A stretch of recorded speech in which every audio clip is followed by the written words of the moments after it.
and have a drink tonight. Halo, jumpa lagi dengan Handi di Handi Audio Vlog yang ke-7.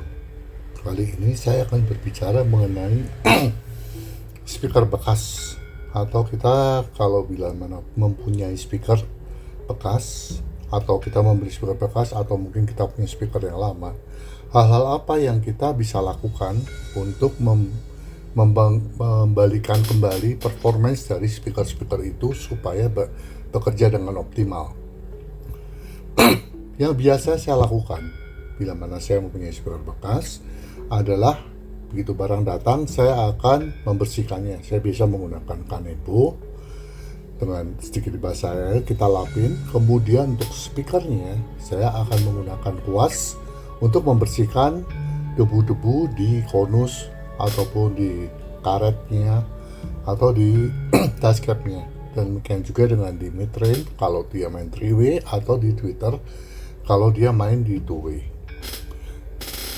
Kemudian kedua, saya akan inspeksi apakah di box speaker itu ada berengatan atau suatu cacat yang mungkin bisa diperbaiki.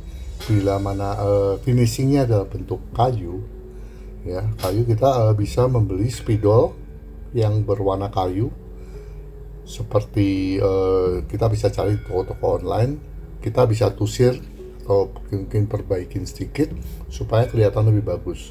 Kemudian kalau speaker itu ada terbuka atau rengat atau apa, hal yang ketiga yang kita lakukan adalah menggunakan lem kayu untuk menempelkan kembali bagian-bagian dari finishing yang terbuka itu dari penampilan luar.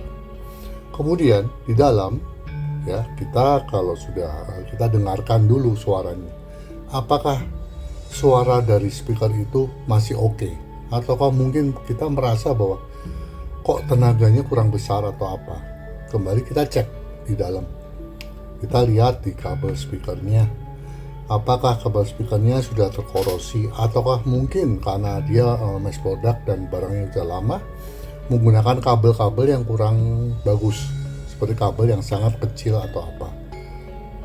Kalau misalnya tenaganya cukup, bassnya cukup besar, tenaganya tidak lemah waktu kita dengarkan dengan amplifier kita, ya sudah, kita pergunakan kabel yang kurang lebih besarnya sama dengan kabel yang ada di speaker tadi. Tapi kalau kita merasa bahwa kelihatannya ini tenaganya kurang besar, kita besarkan lagi diameter dari kabelnya. Penggunaan kabel speaker ini tidak perlu dengan kabel yang mahal atau apa. Yang penting dia menggunakan tembaga murni.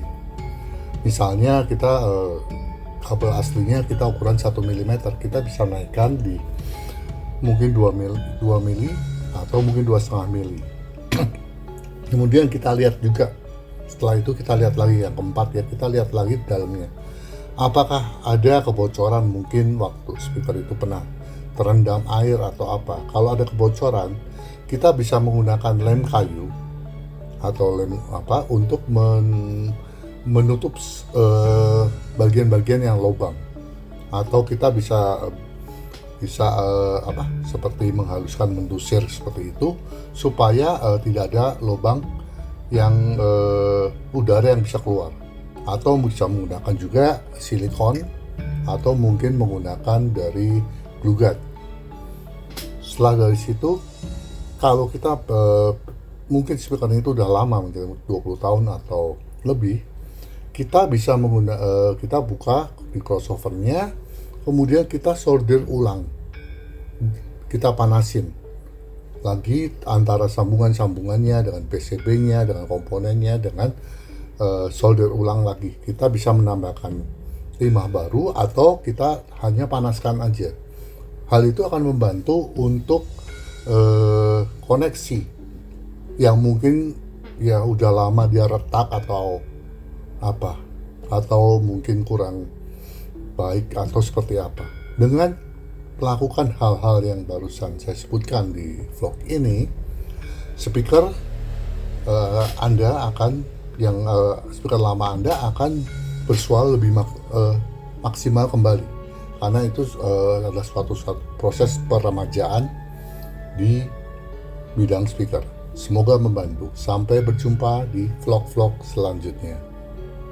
Sebagai tambahan, kalau misalnya dari speaker yang kita setelah tadi benarkan lagi, kita maksimalin lagi, terasa kurang low frekuensi atau bassnya, kita bisa pergunakan busa. Kita bisa lapisin pinggir dalam dari kotak itu menggunakan busa, sehingga vibrasi dari kotak itu akan lebih tereliminir. Semoga membantu.